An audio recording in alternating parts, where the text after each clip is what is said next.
John Kernan caught up with Larry Dixon just moments ago. Larry Dixon awaiting his first-round matchup. And Larry, yesterday during qualifying, a little bit of a jab at Tony Schumacher about not knowing Antron was there. You getting that rivalry stirred up? No, he just down there at the other end, his top-end interview, he said he's going to end up either 1 or 2. And I'm thinking, dang, you know, like me and Antron are back here. We're not driving chopped liver. This Alan Nobby car is a pretty good car, and obviously the one Antron's got is great too. We both go out there and run 377. He got bumped down to 3. I don't know. I was just happy for everybody on the Alan Nobby Toyota car. Well, good run, and as Gary Darrell said, they're on opposite sides of the ladder. Yeah, and so now Larry Dixon is strapped in the cockpit of that Alanabi car there on the left of the screen, and he will face Del Cox. Larry Dixon won here at Houston 2000. Then he beat Tony Schumacher. Yeah, there is a rivalry there. Come on.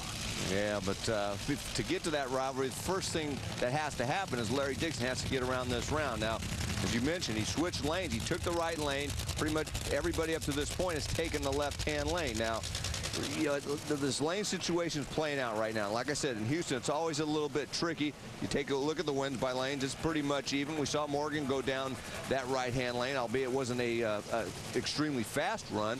But Alan Johnson, he's usually, you know, he's very good at reading the racetrack. Jason McCullough calling the shots on that Alan Nobby race car.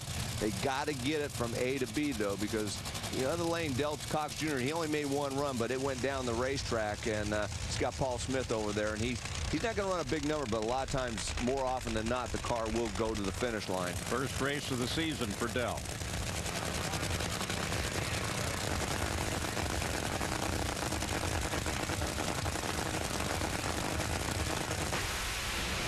Well, Del red-lighted, got a little anxious. Let's see what Larry can do with it.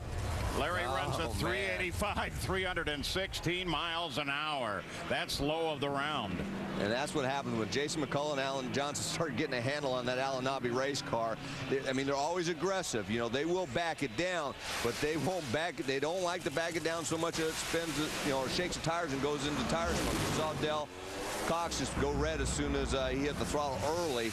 And I'm sure Larry knew that because it was red enough that he knew that Del Cox was already done, but he took it down there and made a nice run. Larry Dixon will face David Grubnick when they go into the second round.